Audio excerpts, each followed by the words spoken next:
Okay, we're on Daf Yud Beis on Amud Aleph, 10 lines down from the top of the Amud, where the Gemara brings from the Mishnah, Ubesilol Loimrim. So the Mishnah brought the opinion of Besilol, Ubesilol Loimrim bepruta, that the Kidushin of Kesef is just with the amount of a pruta. So Rav Yosef Lemeimar, so Rav Yosef thought to explain the opinion of Besilol as follows. Pruta, when it says in the Mishnah that the amount is a pruta, what is that pruta? Kolduhu. Whatever it is. Meaning in every place in the world, whichever country you're in, the currency in that country, the coin, the smallest coin that there is there, so the coins were made from copper. That's what a pruta is, a copper coin. So in some countries, the lowest and the copper coin had more copper in it, and some had less copper in it. So the value is different. So he said that every country, the amount of copper they put into that coin, that's what it is. Amalei Abaye, so Abaye said to Rav Yosef, but va'alokatani. We learned in the Mishnah when it says, Besilol says pruta, it says a specific amount. Kama hi pruta. What is a pruta? Echad mishmayna be'isser ha'Italki. It's an eighth of the Italian isser. Meaning that it has to have exactly that amount of copper, which is going to be an eighth of the value of an isser ha'Italki, which is a silver. And the Rambam actually says, I think I mentioned this in the beginning when we learned the Mishnah, that it has to be the value of a piece of silver, which is the weight of a barley. Or I think a half a barley, right? So the Mishnah says it has to have a particular amount of copper in it. You can't say that in every country, whatever they decide to make their coin. If you'll argue and say, Hanamili b'doyre shel Moshe. When it says in the Mishnah this year that it has to be a coin which is the copper, an eighth of the Isra Italki, maybe that's only in the generation of Moshe. Aval hacha kedachashveluhu inchi. But here and now, you're just going to go according to the people, the kind of coins that are used now in every country. Maybe that's what determines what's considered to be a pruta. So the Rishonim say, why would the Mishnah say a shir of Doirei Shel Moshe if it's not necessarily the shir that we go by today? The answer is, if you're in some far-flung place where they don't have a particular coin over there, and you don't have any shir to go by, what's a pruta? So you'll have to use that shir of the coin, b'doirei shel Moshe. But otherwise, we go by the actual coins that's in circulation amongst people. So he says, no, that can't be, because V'haki Asa Rav Dimi Omar. When Rav Dimi came to Bavel, so he said, shir Rab Simoi b'doirei. Rab Simoi in his generation, so he also was evaluating a certain pruta that was used in a Kidushin, kama hi pruta, and he was evaluating to see how much is this pruta, echad mishmayne b'isrei talki, to see whether this pruta that was used in a Kidushin, did it have at least the amount of copper, an eighth of the Italian isser. And Rashi says, and he was evaluating it, and he saw that he didn't have that amount, and he was mevatel a Kidushin because of this. So we see that if it doesn't have that amount, he wasn't even chayshish at all for the Kidushin. And when Ravin came, Omar Abdustoi, he said that Abdustoi, V'Rab Yanai, V'Rab Oishir, these three Amiraim, Shiro, they were evaluating Kamehi Pruta. What is the minimum amount that is a Pruta? Echad Mishisha B'Israel Talki. And they said that it's actually a sixth, has to have copper in it, it's a sixth of the Italian Isser. So it looks like here in the Gemara that there's actually a machlokes about the Pruta. Does it have to be larger, echad mishisha or echad mishmayna? The Mishnah said clearly that it's echad mishmayna b'isra italki. So the Gemara will soon explain that there's no machlokes over here regarding the pruta. There's a different machlokes here. We'll see soon in the Gemara. But the point is that he's bringing him, Abaye is bringing Rav Yosef, that you see over here that these Amirayim clearly were evaluating the pruta in their times, not according to the chashvilu inchi, whatever the lowest coin, the copper coin in circulation is, but according to this shir of either echad mishmain or echad mishisha, b'isai talki. They had that coin then. Lav dafke. If it's not, in other words, you have to have a coin, but the meaning it's not necessarily the lowest coin in the currency. It could be like today, you have a penny, you have a nickel, you have a dime. There's different kinds of coins, but the point is, you're going to have to use the coin for a pruta, not necessarily the lowest coin in the circulation. It could be a different coin, as long as it has this value of echad mishmayne b'isai talki. Amalei Rav Yosef. So Rav Yosef says to Abaye, if you're right, that we go by this shir, that it says in the Mishnah, Ihachi, Haina de Tanya, Tanina that is. This that we learned, that it says in a Braisa, in another place, where it speaks about a pruta. Tzei v'chashev. Go out and make the following calculation. Kama prutais b'shnei slime. How many prutas are there in 2 slime? So what the context of what this Braisa is talking about is, Rashi over here brings, it's talking about a person that, see the Lashon of Rashi, it's talking about a person, Rashi doesn't bring it over here, a person that was, I think the case is, he was moil behektish. And because of this, Rashi brings it later on actually, a person that was moil behektish, and he was moil and hektish a tiny amount, the minimum amount, just 1 pruta. So what does he have to do? One of the things is he has to bring a carbon asham. And a carbon asham has to be the minimum value of 2 shkolim. So from here, the Braisa is saying, look at how the Torah is being stringent with this individual. He only had a hana from hektish, just the amount of a pruta. And for a kapara, for this, he's going to have to bring a carbon that's worth much more than the pruta that he had hana from. So tzei v'chashayiv, kama prutis b'shnei slime, how many prutis are there in 2 slime? The behemoth that he brings us to be 2 shkolim, which is the same thing, 2 slime. Yeser ma'alpayim. There's more than 2,000 prutis in 2 slime. That's okay. We'll see soon the cheshbon how we come to that number of Yeser ma'alpayim. But now the question that Rabbi Yosef asks is hashta alpayim lohavyin. There isn't even 2,000 prutis in 2 slime. Yesem alpayim karilu. And this Braisa says it is more than 2,000 prutis in 2 slime. How could that be? So Rav Yosef is trying to prove from here, it must be, the Braisa is saying this because the prutas that we know, according to what the Mishnah says, is the prutas in the time of Moshe. But over here, this Braisa is talking about prutas in a later generation where the coins got much, much smaller. So therefore, there's much more prutas in the 2 slime. Amalahu hahu sabeh. So this elder over there that was there when the Abai and Rav Yosef were discussing this, so he says to them, Anot Tanina, I learned in this Braisa that you just quoted, or Tanina law, Karev Lalpayim, that it's not more than 2,000 prutas in 2 slayim, but it's close to 2,000. So therefore your question is not necessarily such a strong question. So, but the Gemara asks, it's still a question, because sof, in the end, if you make the calculation, how many prutis are there in 2 slayim? What is it going to come out to? Alpha v'chomish meye utlasen v'shitu udavyin. Comes out to be 1,536. That's the number. Now, how do you come to such a number? So Rashi over here makes the cheshbon. Look, and Rashi says that every selah has 4 dinarim in it, and every dinar is 24 isarim. The Gemara will soon, we'll go through the cheshbon soon in the Gemara, you'll see that every dinner has 24 isarim in it. And every iser has 8 prutas in it. So 8 times 24 is going to be 192 prutas. So if it's 192 prutas, and then you have 8 dinarim for 2 slayim, again, because every single selah is 4 dinarim, so for 2 slayim, that's 8 dinarim. So 8 times 192 is 1,536. That's the cheshbon. If you got it or not, but it's a shtimmt. It works. So b'kitzer, it comes out that there's much less than 2,000. So even if you guide this in the Braisa that it's karev to 2,000, but it's only 1,536, you're pretty far from 2,000. So Rav Yosef's question stands, it must be that these coins became smaller and therefore there's closer to 2,000 than 1,536. So the Gemara answers that no, it's not a question because kivin the nafkalu mipalge karev lalpayim karele. Once it was past 1,500 and it's 36 over 1,500, so the Braisa calls it already that it's with the 2 halves, whether it's closer to 1,000, closer to 2,000, so it's past the 1,500 mark, so it calls it that it's closer to 2,000.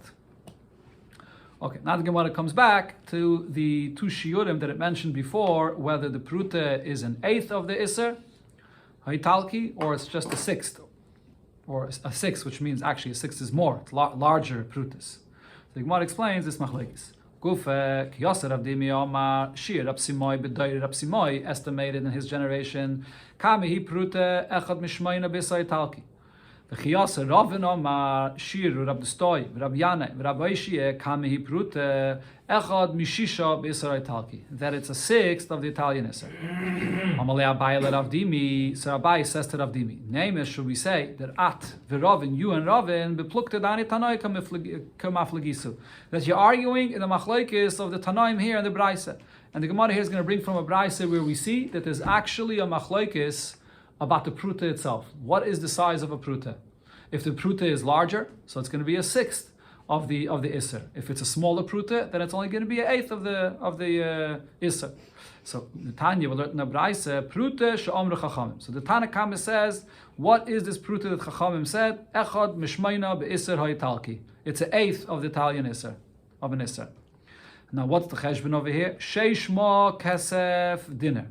There are 6 ma in a dinner. And this fact that the 6th ma in a dinner is something that everybody agrees with. And then a ma is shnei pundyainin. A ma is 2 pundyainin. So that means that how many pundyainin are there in a dinner? 12. Because if it's 2, you have to split it into 2, so it's going to be 12. Pundyainin is shnei isarin. So that means how many isarin are there in a dinner? 24 isarin in a dinner. Okay, so these 2 numbers are important to remember here for the Gemara, that there's 6 ma in a dinner, and there's 24 isarim in a dinner. Now a iser is shnei musmeisim. A iser has 2 mismeisim in it. Mismes shnei kontrunkin. A mismes has 2 kontrunkin in it, which means how many kontrunkin are there in a iser?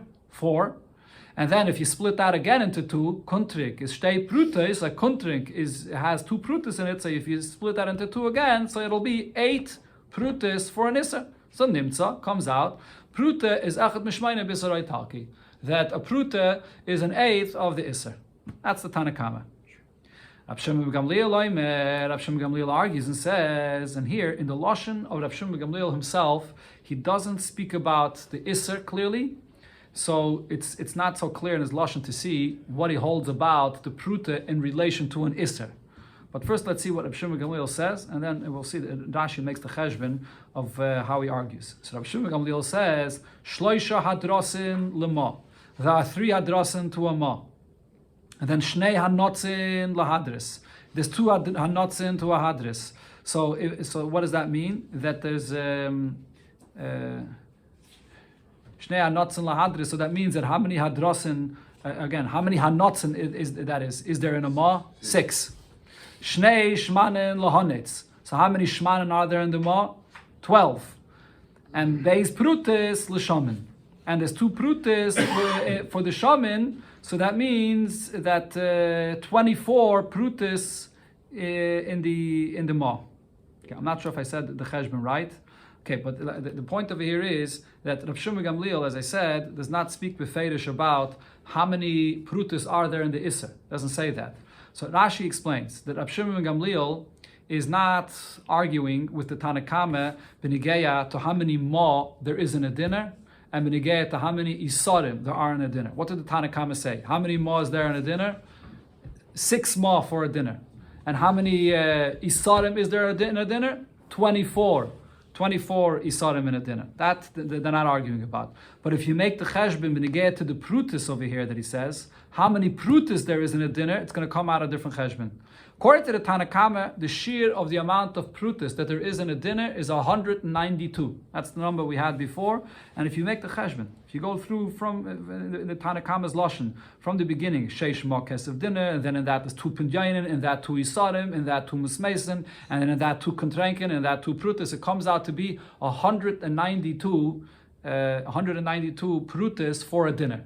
And how many isarim is there in a dinner? 24. Okay, so if you divide 192 into 8, you're going to get 24. Okay, so therefore, there's every pruta, there's 8 prutas for a dinner. That's the cheshbon according to the Tana Kama. According to Rav Shimon ben Gamliel, the cheshbon is going to come out to be different. Why? Because Rav Shimon ben Gamliel also agrees that there's 6 ma for a dinner, and there's 24 isarim for the dinner. Okay, but the cheshbon of the prutis though comes out to be different. If you go through the cheshbon of the prutis, it's going to come out. Rav Shimon ben Gamliel holds that there's only 144 prutis in the dinner. Look at the cheshbon over here. It says 3 hadrasin for alma, and then 2 hanotzin for every again shloisha hadrasin that was for alma, and then 2 hanotzin for the hadris, 2 shmanin, and then 2 prutis. It comes out to be 144. So if it's 144 prutis that there are in a dinner, and there's only 24, there's 24 ma in a dinner, so if you divide 144 into 6, you're going to come to 24. Okay, so that means that there's 6 prutis in every single isser. Did I say ma? Maybe I said ma by mistake. I meant to say isser. Again, there's 24 isser in a dinner, and there's 144 prutis in a dinner. So therefore, if you divide 144 into 6, you come to 24. So that means that there's 6 prutis in every single isser. So that's the cheshbon. Again, lashon of the Brai says nimtza pruta is echad mishisha b'isarei talki. That there's 6 prutis in every isser. So b'pashtus, what do you see over here? The machlokes is the size of a pruta. So leime, so shall we say the mar omar ketanakama, v'Ravin the omar kerab Shimon Gamliel. That the machlokes between the Tanakama and Ravin is this machlokes over here between the Tanakama and Rav Shimon Gamliel. They seem to be saying the exact same thing. Amalei, so Abaye answered no.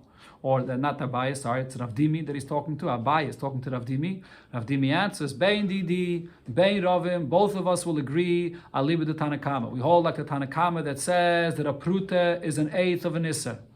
And there's no question here. And the reason why the Gemara is saying this is because we have the Stam Mishnah in the beginning of the Perek that says that it's an eighth of an Isser. So we don't want to say that one of them was Mishayir, like this opinion of Rav Shimon Gamliel in the Braisa that argues with the Stam Mishnah.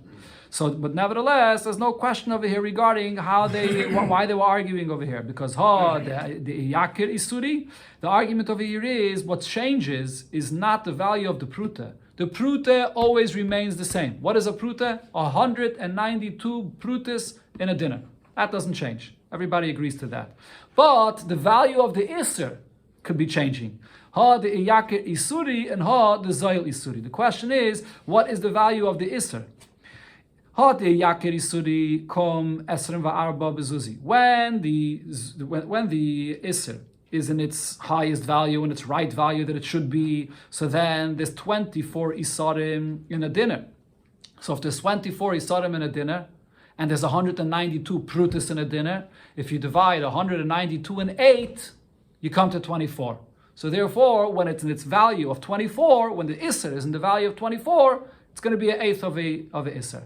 And ha, the zail. But if the value of the Isser goes down, so then come Tlasa Utrein Bezuzi. So then 32, you're going to need 32 Isarim for a dinner. So if you need 32 Isarim for a dinner, and the value of a Pruta for the dinner is 192, you're going to have to divide 192 into 6 in order to come to the number of 32.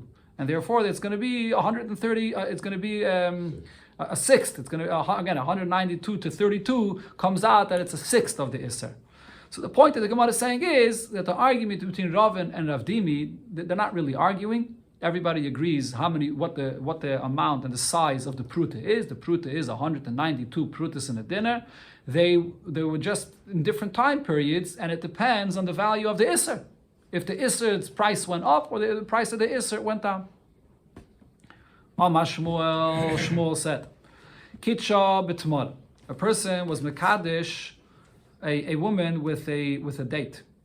So one date, does this have a value of a pruta or not?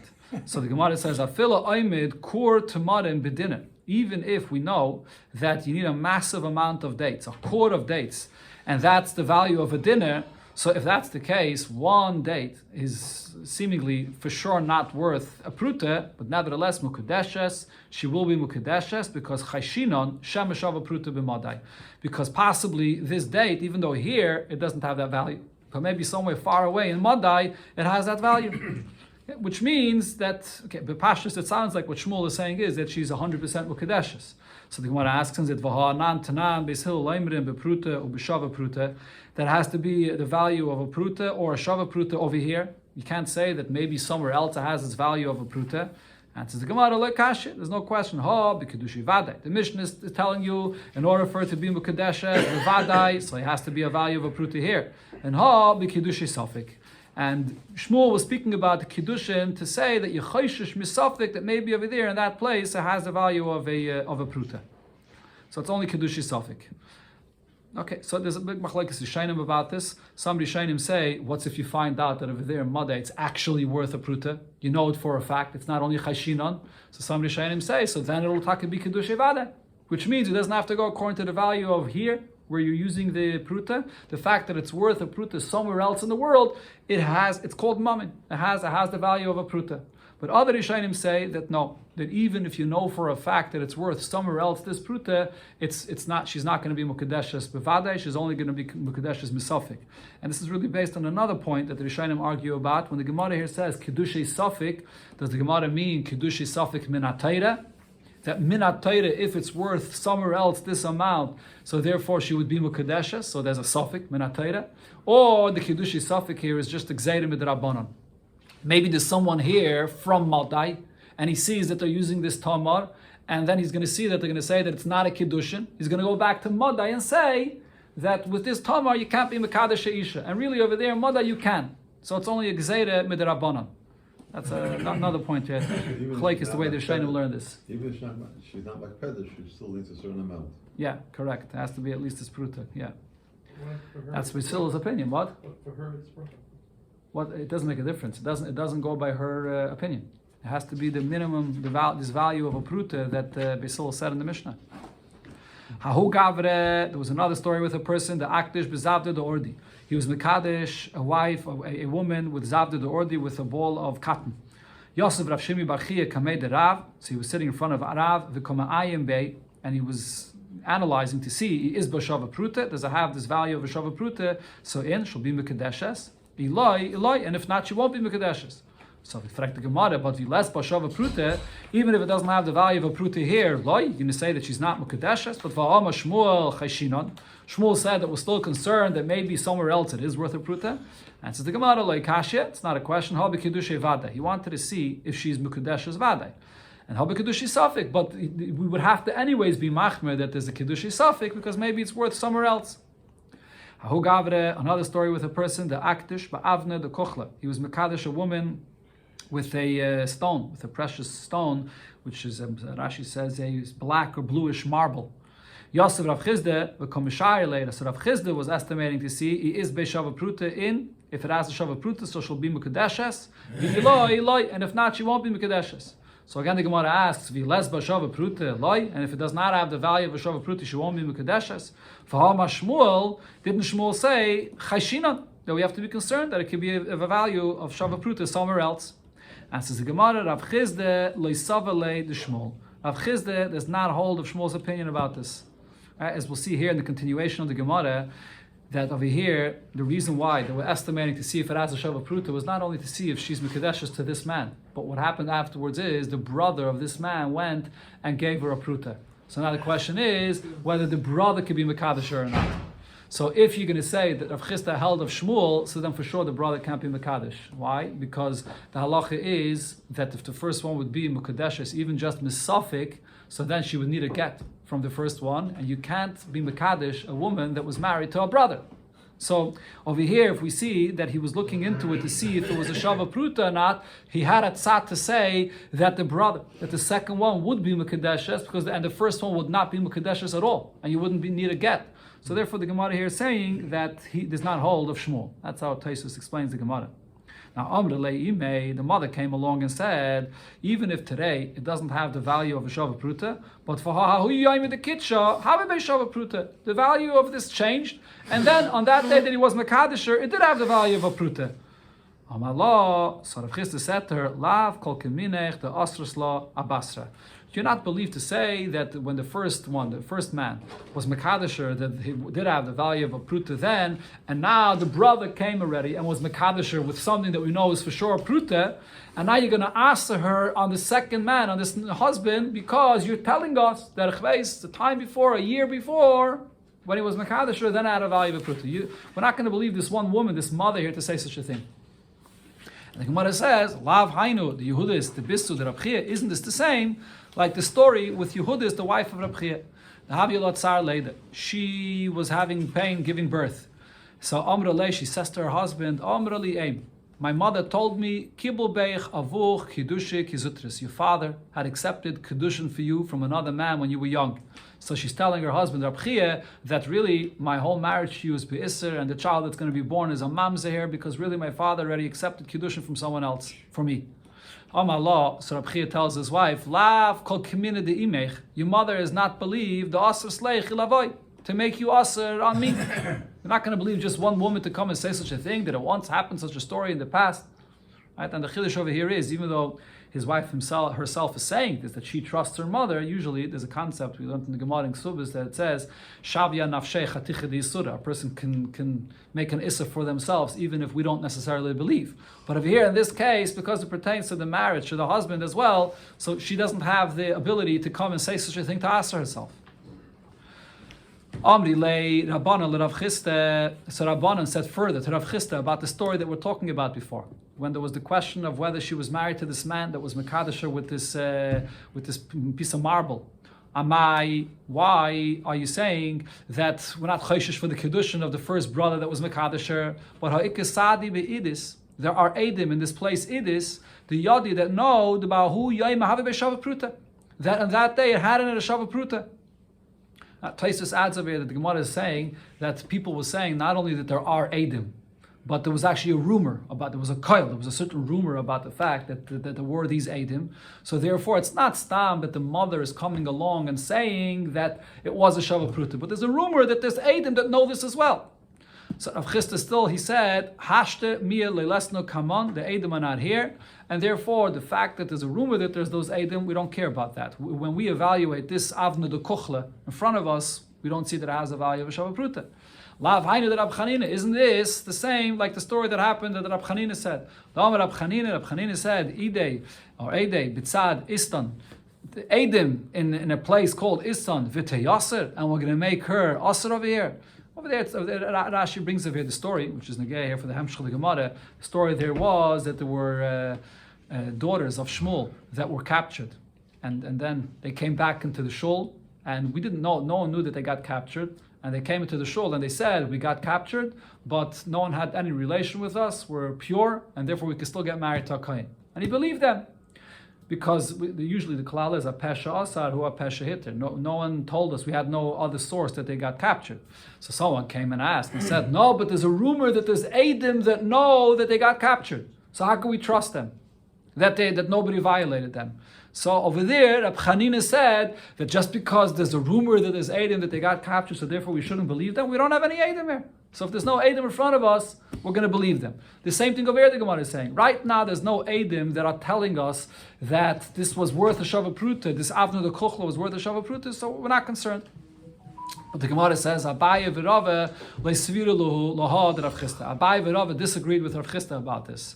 And they said, you can't compare to the story that we just said about these two girls that were captured. Because if when it comes to these girls that were captured, the reason why we believe them, that no one had a relation with them, is because the menavle nafsha gabe shavoy.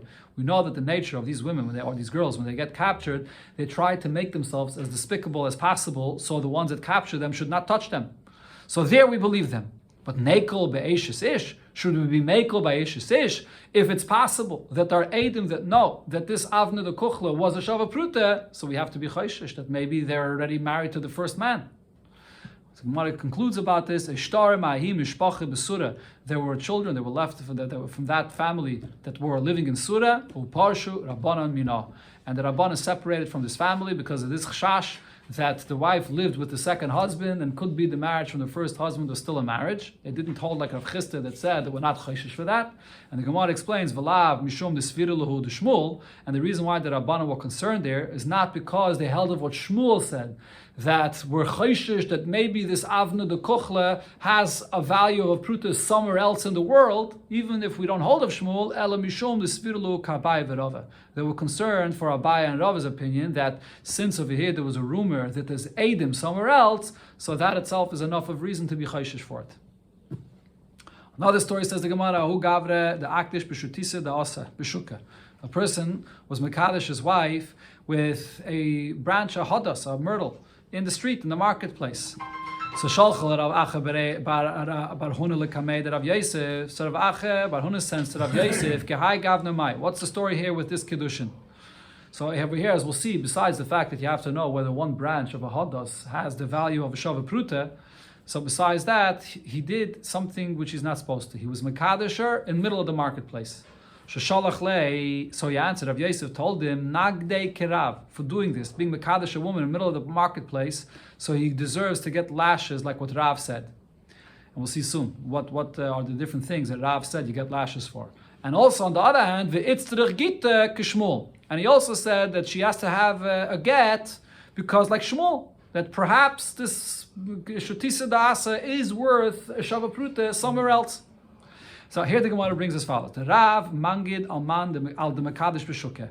Rav would give lashes. This is Makis Mardis. Obviously, this is not a Malkus Menatayra, but he would give a Malkus for someone that's mekadesh a woman in the middle of the marketplace.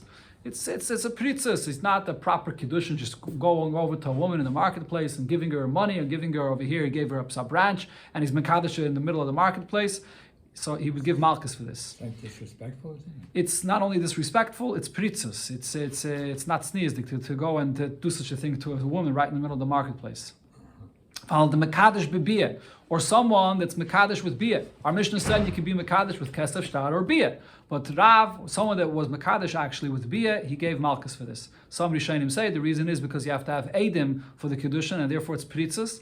Others say even without that, even if you don't need edim for the biyah itself, you just need edei yichud, but nevertheless, it's a pritzus that the first thing that a person is mekadesh his wife is with biyah. Val the mekadesh beloy shiduchi, and a person that's mekadesh his wife without having an engagement before is also a pritzus. It's similar to the way that Rambam describes the way it was before Matan Torah. You meet a isha in the marketplace and you just get married there, right there and then, without anything before. So even though there's an actual Kidushin, but there should be first a Shiduchim, an engagement, and only then they can have a Kidushin. Another thing he gave Malchus for is someone that's mevatel a get. Person sends a get to his wife, and then he sends to tell the shliach that I'm being mevatel the get. What happens? Let's say the shliach goes and gives the get to the wife anyways, and really this get is bottle, and she doesn't know that the get is bottle. She goes and gets married, and she's still an Eishes Ish. It can cause major problems. Or a person that's giving a get to his wife, but he goes and tells people in advance that I'm notifying that this get that I'm giving is bottle. Even though when you give a get, the Bezdin has the person say that I'm being mevatel all my dois, but nevertheless, later on, he can come and be mitzi las on the children and say that this woman that she got remarried, it's really, I was meisa meidah on the get.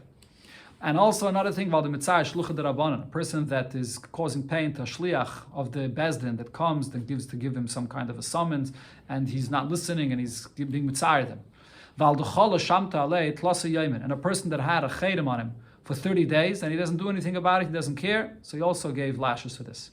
And Val Chasana, the Dayer Bechamua, and for a son-in-law that's living in the house of the father-in-law. So what is this? What's the issue of living by a father-in-law? So the Rashi's pshat over here is because there's a Gemara in Psachim that says that it's not a good idea for a son-in-law to live together with the in-laws because of inappropriate behavior that could be between the mother-in-law and the son-in-law.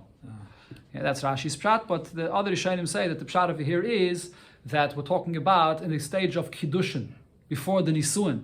So we don't want the son-in-law to live there in the same house, to be in the same place where the Kala is, which says it shouldn't be living together.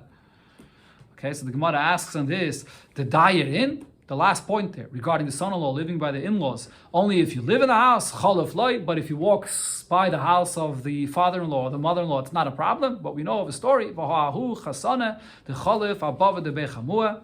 There was a son-in-law that walked past the door of the father-in-law, and v'nag did Rav Sheshes. And just for that alone, Rav Sheshes gave him malchus. So you see that you're supposed to stay away from the in-laws' house.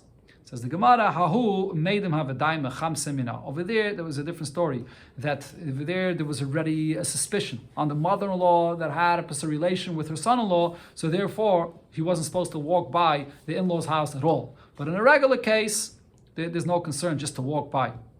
Nerdoi said about this whole list we said here that Rav would give Malchus. Bekulu loy mangen Rav. In all these cases we just mentioned, Rav would not give Malchus. Elo al, only on the Mekadesh bibiyah beloy shiduchi. Only if it was two things together. He was Mekadesh his wife with biyah, and there was no shidduch before. There's no engagement, And the first connection he has to this woman is just to be Mekadosh with Bia. So it's mamish like before Matan Torah, a person meets a Isha B'Shuk and is Mekadosh with Bia right away. And that's a pritzis. There are others that say, even if there was an engagement before, but being Mekadosh with Bia, he would give Malchus, Nami Mishum Pritzusa, because of this is still Pritzis to be Mekadosh with Bia. This is the point that I brought before about a son-in-law living in the in-law's house. So what's the hatter today? That a son-in-law could live by a father-in-law's house. If the Gemara over here says that Rav would be Mekadosh, that Rav would give Malchus for this. So the Rishonim say that that's only in a situation where the son-in-law is living there, stam. He's not gaining anything, but he's living there without a reason. So then there's a chashash of the reasons that I mentioned before.